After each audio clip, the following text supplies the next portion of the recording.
what's up, everyone? It's Sam from Wall Street Mastermind. I'm back today with another client interview for you guys with my client Kyle, and I'm really excited to be talking to Kyle today. Kyle actually uh, finished his recruiting process. It's been probably almost half a year ago, but we haven't been able to get together till now. Kyle just came back from an amazing study abroad trip, and so glad to finally be able to get together with him. Wanted to come on here and just have him share his experiences with recruiting with you guys. Kyle was really, really successful with his process, got multiple offers. And so clearly he did a lot of things right.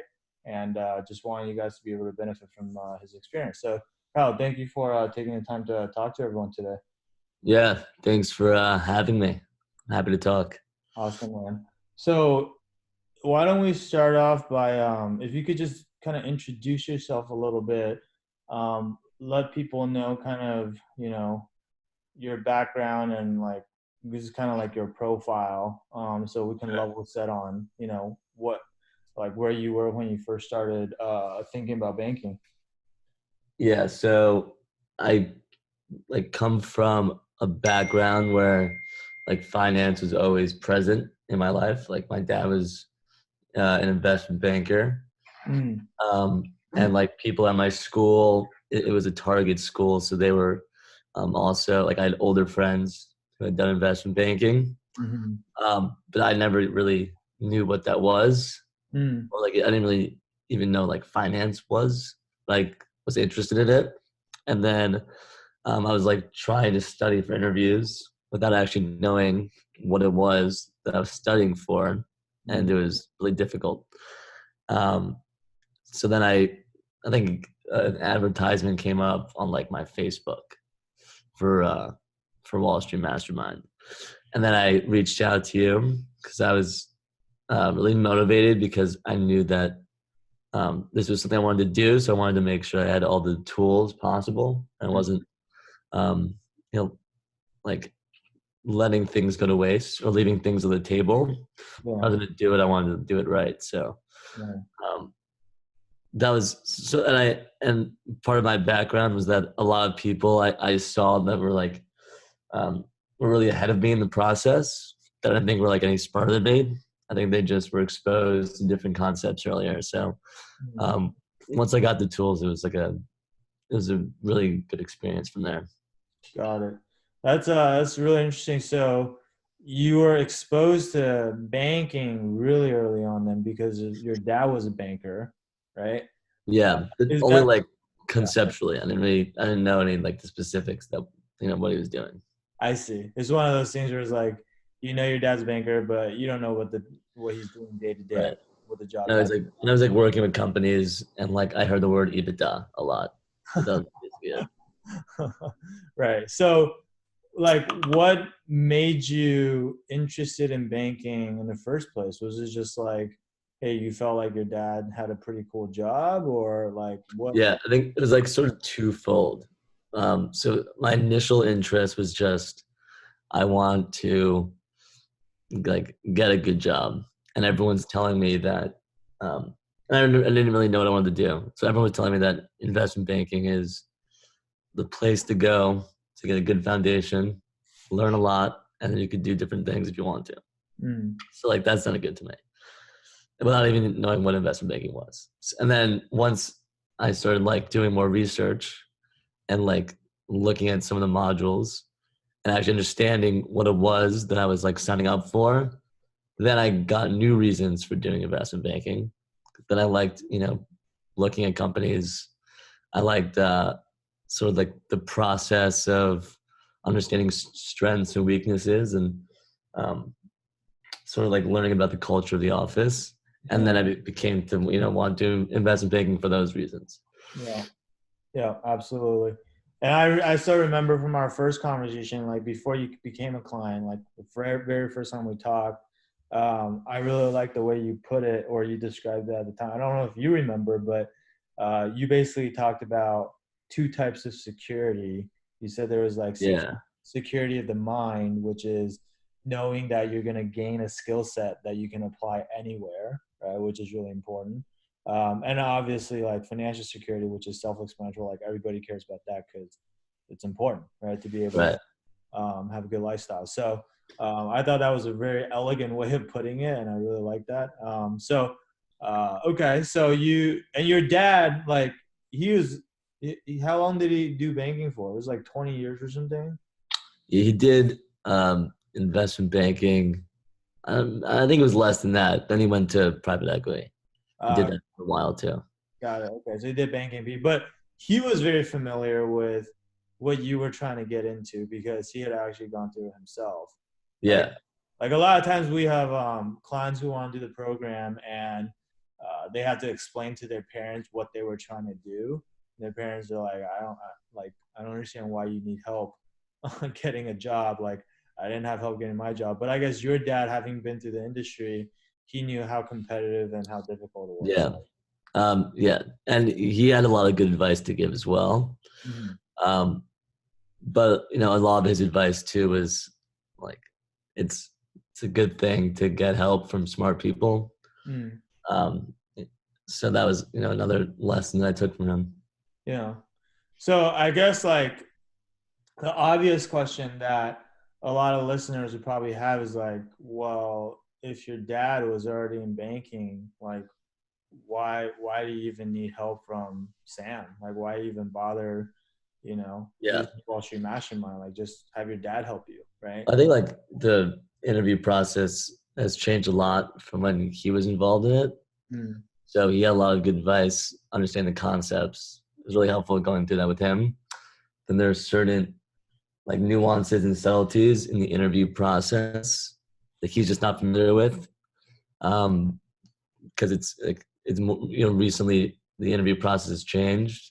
Yeah. Like the way people network has changed. I mean, not like that much, but I think you were helpful in like sort of getting me situated in the networking process and understanding how interviews are supposed to go today. Yeah. So, I mean, I think like maybe I could have done it, just using him as a resource, but I mean, two heads are better than one. At Mm-hmm. least that's what I thought. And, extra help, Yeah. like, it didn't hurt at all. I mean, and it turned out to be like the perfect thing for me. Yeah. Basically, the two, getting help from your dad and getting help from me, it's not mutually exclusive, basically. It's like your Yeah, mentality is just, you can never have too much help when it comes to something as important as your career. exactly. And I understood the importance of it. Yeah. So I was willing to go to, any length to Yeah. put myself in the best position to be successful. Yeah. And I mean, the other thing too is probably your dad's super busy, right? Like he still works and Yeah, yeah, that was a big thing. I mean, he's yeah, he's yeah, crushing it. He's doing a lot right now. So right. He's running a business, right? he's And right, right. He runs a business now. He's um, incredibly hardworking. So right. And I so think they have he two has good. a full-time job. His full-time job is not really to just help you recruit 24/7. Of course, he's happy to help you, but Right, I know that's your full time job. right. So it's like having someone that is on call 24/7 is just, it's probably better than having to bug your dad all the time and be like, hey, Yeah, exactly. I mean, uh, I certainly reached out to him all the time, but I reached out to you all the time as well. right, right. And it's good because then you can probably also bounce what we're telling you off of each other just to make sure that, hey, like, what Sam is saying is actually making sense, or what your dad is telling you is actually making sense. Like just Right. Yeah. Part of like the learning process for me was initially learning concepts, from you and then discussing them mm, with my dad and then the concepts would solidify that way in my mm, mind. got it. Okay, very cool. So prior to coming to Wall Street Mastermind, I had like, obviously you had already started preparing for recruiting on your own a little bit already, right? Like I think at the time Yeah. you had applied to maybe Morgan Stanley already, Right. but you were holding off on all the other banks because I think partially you hadn't networked with people yet, and then the other thing was you didn't feel prepared for interviews, right? Right. And Yeah, that was the big thing. yeah, and I think when you came to me, it was like mid-June, like summer between your sophomore and junior year. So you were rising junior, right? Yeah. Um, and Yeah. so recruiting nowadays, by the time you're sophomore summer, it's already well underway, right? Uh, Right. and so, can you talk a little bit about just what you had done up to that point on your own prior to coming to Yeah. it?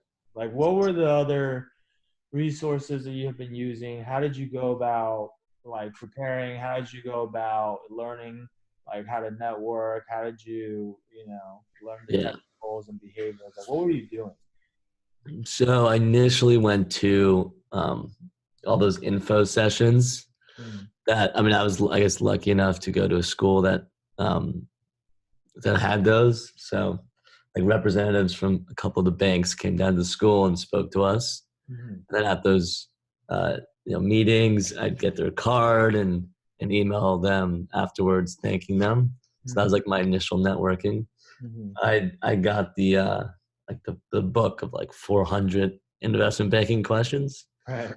and I was just like just reading those and then trying to learn that way. Yeah. But that was more just like memorizing stuff rather than like actually learning, Yeah. which was a which was the biggest switch that I think that helped me the most was Mm, understanding concepts, not just like memorizing the questions and answers. yeah. So I had that book, and then I thought I was networking enough. And then I remember I told you like, yeah, like email like 12 people, and you were like, you need to email like 1,200 people. um, so that was a good realization too. Yeah. Yeah. Um, Maybe not 1200. I mean, 1200 if you're really bad at it, you might have to do 1200. But yeah, I mean, yeah, that was hyperbolic, yeah. but I mean, you get the gist. Yeah, for sure. I think I remember when we first talked, I think you said you reached out to maybe like 20 people, mostly people in your personal network, Right.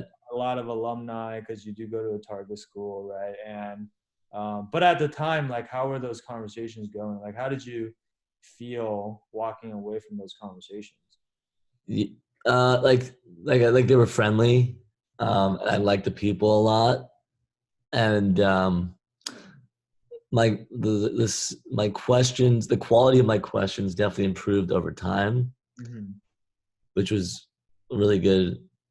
Also, like at the time I was interning somewhere, and even the people who worked with me said that the quality of my questions improved, Mm-hmm. which I think was an indicator that I was learning.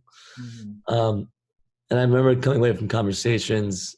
Um, I think I was also like not asking the right questions all the time. So Right. I was getting a sense of like the culture at their firms, which Yeah. was helpful. And I learned a little, like I would ask them about stuff they're working on, but I wasn't able to actually understand what they were saying. Mhm. Um, So you didn't really feel like you didn't really get the sense like coming away from the conversation like, oh, like I impressed them or this guy's gonna refer me for an interview or that was like, because well, ultimately that. yeah. So I definitely came away with like thinking positively about the interactions, Mhm. and in general, I didn't have any like bad conversations. Yeah, But definitely over time, I felt better and better about it. got it. Okay. Because we always tell everyone like the purpose of networking is like to get them to actually refer you, right? A lot Yeah. of people they think that networking is this thing where you do it, you talk to everyone and have a pleasant conversation and then hopefully they'll remember your name when you apply or something. The chances of that happening is, I mean, it's way too passive, right? um we just treat networking as like another, it's like the audition for the actual interview, right? You're trying to win the person over, and ideally you get them to the point where they're willing to go out of their way to help you. right? Yeah, And so you feel like you got a lot better at that after doing our program? definitely, definitely. Um, Once I started understanding sort of the importance and ways to network well, Yeah, I think I improved a lot, and I met a lot of cool people. Also, yeah, I was able to meet with them in person too, which I know not everyone has the opportunity to do that. right. But if you can meet in person too, I think it's a lot more meaningful and it's easier to make a good impression. Yeah. And how because like, I think one thing that people don't understand about networking too is like it's not like a push thing, meaning like you can't really push them to help you because you have no leverage, right? It has Right. to be a pull thing where you make them proactively want to help you, where you get them to the point where they actually offer to help you without Yeah. Yeah. necessarily asking them to do it, right? Right. And I was pleasantly surprised with how willing people are to help. Yeah, And then like this experience, I sort of learned that um, like there's a lot of good people in the process. yeah, Everyone got helped, so people are often like more than happy to help other people because I don't think anyone got to the spot that they're at without a little bit of help. right. Um, that sentiment was definitely relayed to me over and over. Yeah, So like that sort of made me confident in asking people for help. Just the knowledge that people are like really nice about it and really willing to help most of the time. And if right, they don't respond to your email, it's not because like they think poorly of you. It's just because they're busy and like um, in general they're still willing to help you in their heart. Even if they don't like respond to your email or something. That right, makes sense. right. Well, I mean, the way I tell people to think about it is, look, bankers are super busy, right? They're working whatever 80, 90, 100 hours a week, and you're most likely just a stranger to them, right? And Yeah, so yeah, a lot of students are reaching out to them at the same time, like right around recruiting, basically. And they don't have time to talk to every single person. So it's not personal, but you have to give them a good reason to choose to give you 30 minutes of their time than to give it to someone else, right? definitely. Yeah, And if you are lucky enough to be the person they choose to talk to, then you also have to like use that time well and basically impress them, right? You have to stand out because at the end of the day, like people want to help. I think like it's people's nature to want to help, but at the end of the day, um, there's not much. They don't get much out of this for like helping some kid out, right? Like they're really just doing it out of the goodness of their hearts. yeah, Um, yeah. but nobody wants to do that if it's gonna make them look bad or if there's a downside. Like if you're not a good candidate, Right. or I if think you, it's yeah, yeah. It's helpful like not to come across entitled in any way right, and just to come across you know, like like you just want some help and like you respect the person that you're asking for help. yeah, Um, and just be really humble and when you're approaching people and I think that was helpful too. yeah.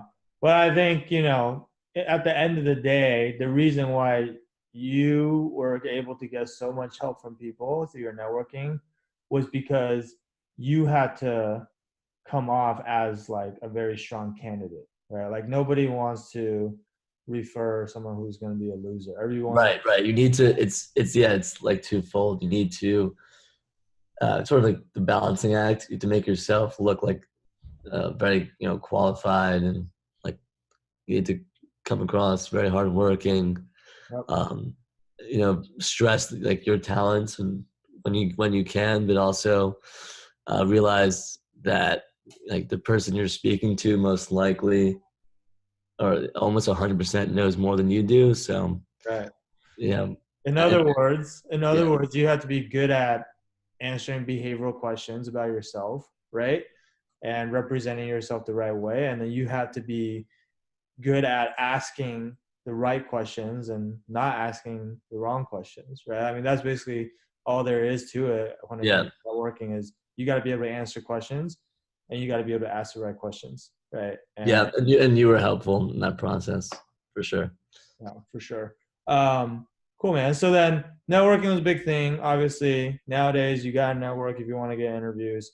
And now interview side itself. So you were mentioning like, yeah, I use the 400 questions guide, which a lot of people use, right?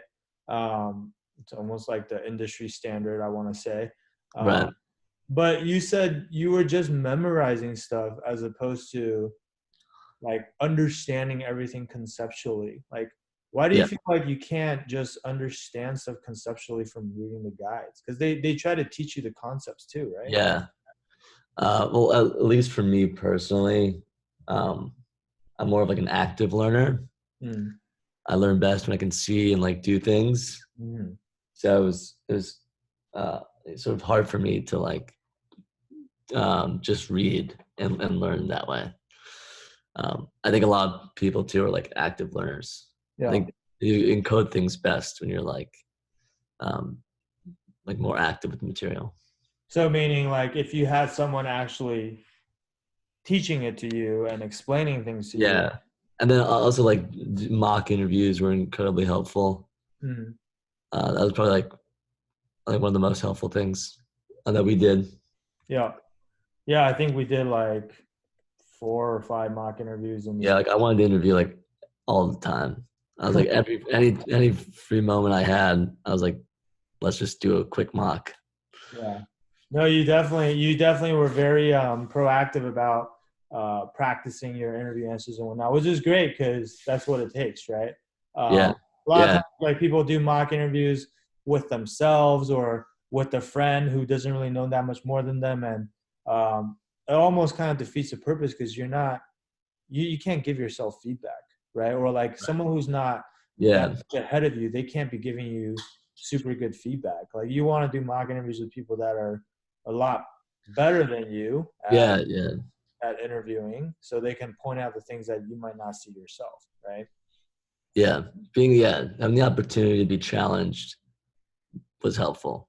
And that's another thing in the book. It's hard to like get challenged by someone.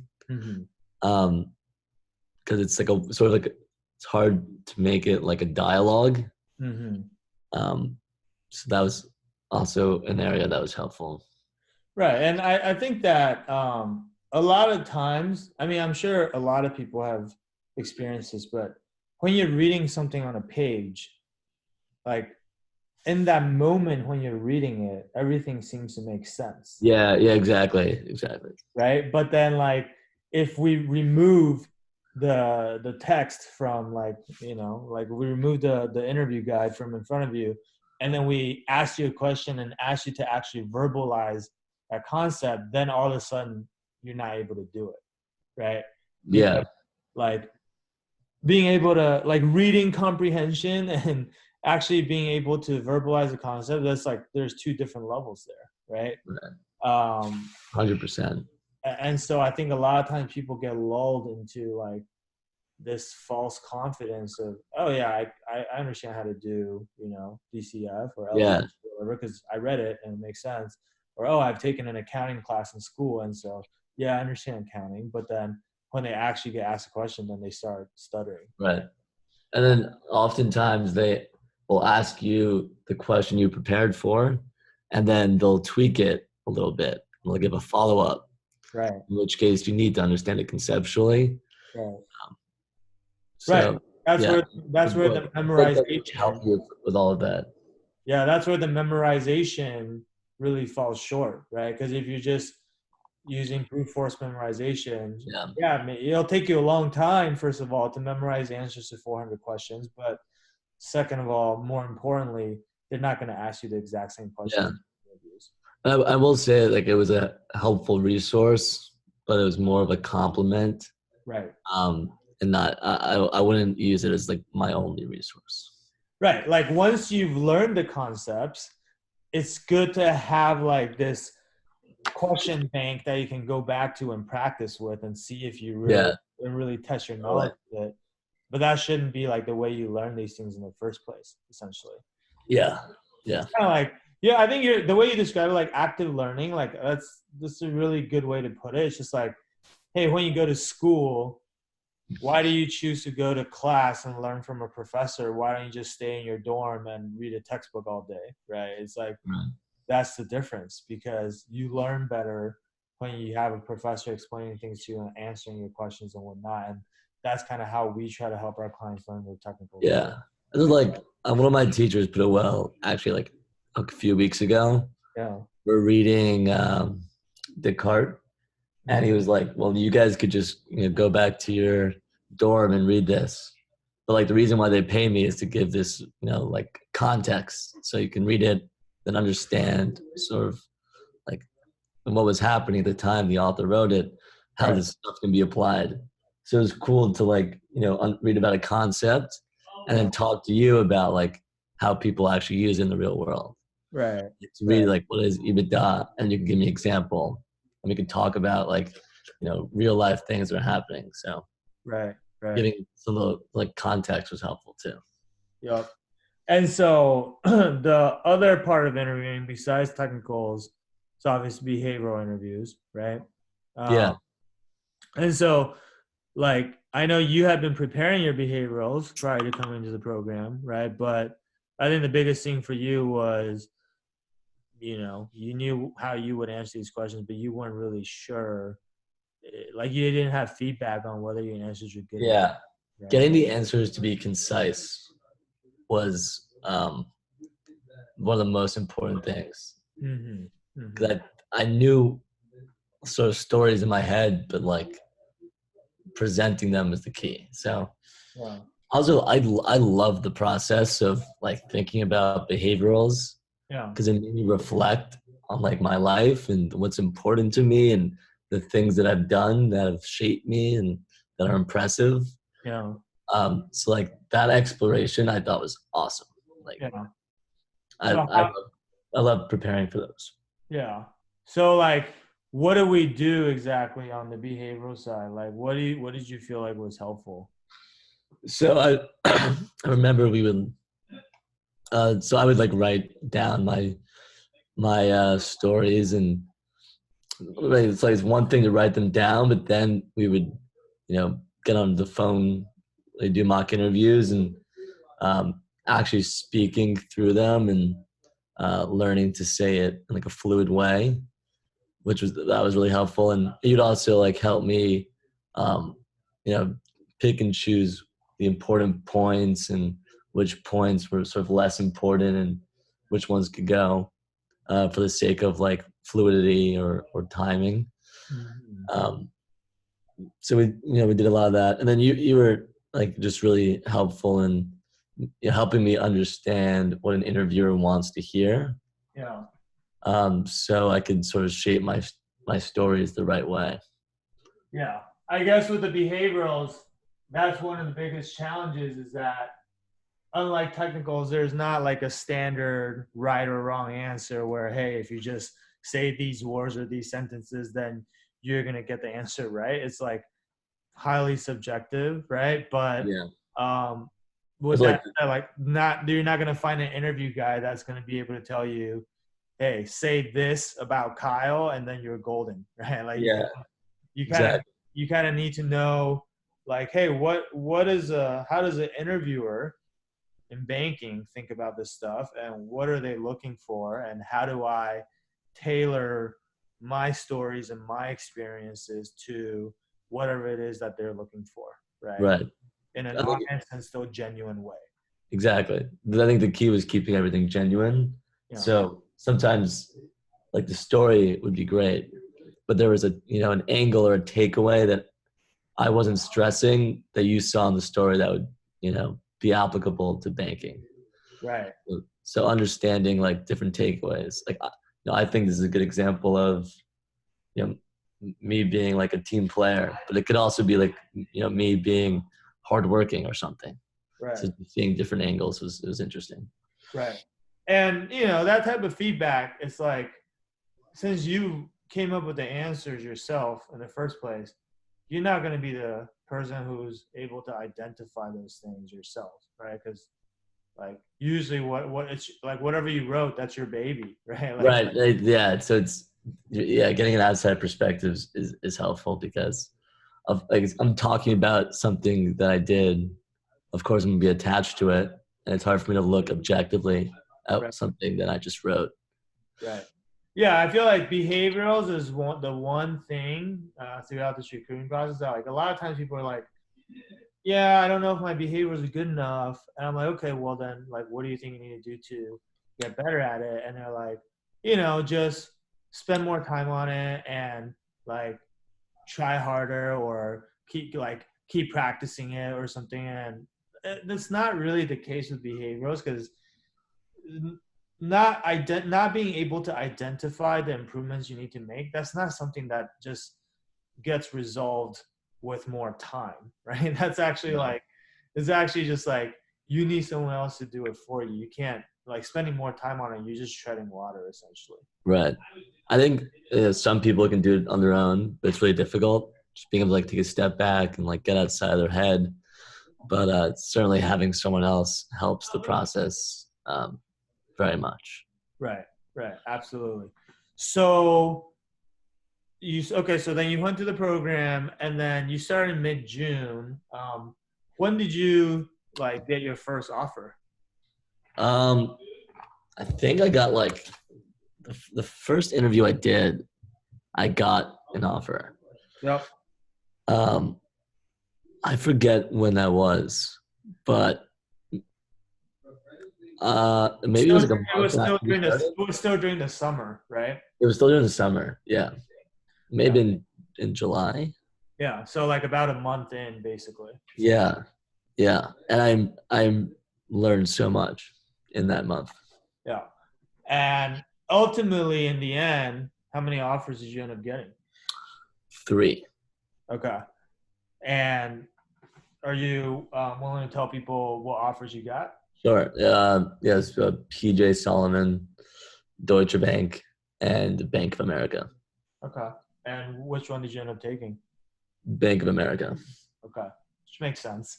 That's probably the best bank out of 3. So that's phenomenal, man. I mean, so you went from, feeling kind of not very confident, like not confident enough to apply to banks and not confident enough to reach out to people in mid-June to probably a month to 2 months, because you got all 3 of your offers before the junior year started, right? Yeah. So within a month or two, you basically had 3 offers lined up, and then you're done with recruiting, which is perfect because you had to go abroad for your fall semester of junior year, right? Right. Yeah. The timeline worked out really Yeah. well. So that was always the goal, is like, because you could recruit into your junior year. I mean, obviously, the longer it takes, probably the fewer options you're going to have. But your goal was always like, I want to be done with this process by the time Yeah. it was over. Okay. And I had a lot of time to prepare, so I just went all out. I went all You went out that all summer, out, man. You went and it all worked out. out well. I can attest to that. Like I would say you're one of the hardest working clients. Definitely, like always Yeah. hitting up with questions and stuff, which is great. Which is exactly what you should do, right? Because you have this resource and you Yeah. should use it. Uh, Yeah. That was I mean, I understood that um like I should just ask anything and take advantage of this great resource. Yep. Yep. So that's awesome, man. I mean, that's look, for the rest of you guys who are listening, um, that's what's possible, right? Like, you know, Kyle started in June, which like, like a lot of firms, honestly, at that point have been recruiting for a while already. Like summer 2020 recruiting was well underway, and he had a very small window of time to like get up to speed on everything and do Right. all the networking and learn all the technicals and fix all his behaviorals and ace those interviews. Probably like if you are trying to do like, for those of you who are like trying to do all this on your own, like the way you got to think about it is there's a deadline when it comes to recruiting, right? And so I think if you had all the time in the world to figure out everything you need to figure out, then yeah, I think everyone could do it eventually, right? But at the end of the day, it's sort of like a race. Like you're racing against the competition to become the most prepared candidate possible in the same amount of time. And so figuring out how you can do that in a faster and more efficient way. And not just faster. I mean, you want to do things faster, but you want to do them better also. Right. Yeah. And so that's kind of what, we were able to help Kyle accomplish is, hey, like taking all the things that he needs to do, giving him kind of a proven system that he can work through on a like step by step. Everything's laid out clearly for you. There's no second guessing or doing a bunch of trial and error. It's just like you knew exactly what to do, and you just have to go out and execute on it. And Yeah. that saved you a ton of time, right? And there's so much information out there. Not all of it is the most important, Yeah. especially when you're like, you have a deadline coming up. You want to make sure the stuff you're studying is the most important stuff. Yeah. So it's really helpful to sort of, be able to focus on the right things and understand, what was the most pressing, and do that with you. Yeah, it's funny because it's funny that you mentioned that, there's a lot of information out there. Probably like all the information you're ever going to need on anything in this world is already out there, right? Right. It's called Google. Right. And so I've had people say that, what I'm doing is basically a scam because all the information is already out there and there's no value to what I'm doing. And I'm always like, well, yeah, then you should just go Google everything and see how that works out for you, right? Because like everybody has access to Google, but if that's all it took, then everybody would be in banking, right? And it's clearly not that easy, right? Like you have to sift through the information, know what to utilize, what to ignore, how to organize everything in structure, and like that takes a lot of time. And sometimes and that's probably time that unfortunately most candidates just don't have because you guys are students, you have a ton of responsibilities, academics, whatever, extracurriculars, and recruiting keeps happening earlier and earlier. So, nowadays you have to be ready as a sophomore pretty much. Right. It's crazy. It's crazy.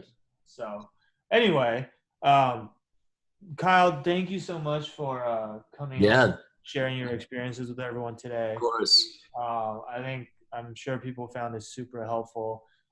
For the rest of you, like, look, if you want to achieve the similar type of results like Kyle, not even just getting one offer, but having multiple offers to choose from, and you want to do it in the shortest amount of time possible because you know that, hey, recruiting is right around the corner and maybe you're feeling behind and you want a way to accelerate that process and maybe catch up or better yet, surpass your competition. And that's what we're here for, right? So I would encourage you to reach out to our team. You can schedule a free call with us at www.wallstreetmastermind.com/apply. The street is abbreviated to ST, so it's wallstmastermind.com/apply. And we'll hop on the phone with you, either myself or someone on my team. We'll talk to you probably for about an hour, just learn more about your situation, figure out what you're having trouble with, and then we'll, give you our best advice on what we think you should do. And then if you want our help implementing what we teach you, then, obviously we're happy to talk about that if it's a good fit.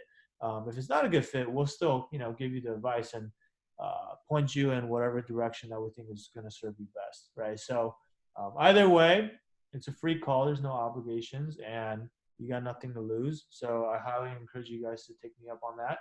And, a lot of people we've spoken to have found that even just that one call helped them tremendously in this recruiting process, right? So again, go and book the free strategy session. And, we look forward to speaking with you. And so, Kyle, thank you again. I don't want to keep you any longer. And all right, thank you. Thank you for everything. And please keep in touch, and looking forward to seeing all the success that you have going forward. All right. Appreciate it. All right, guys, that'll be it for today. We'll be back next time with more interviews for you guys. Talk soon.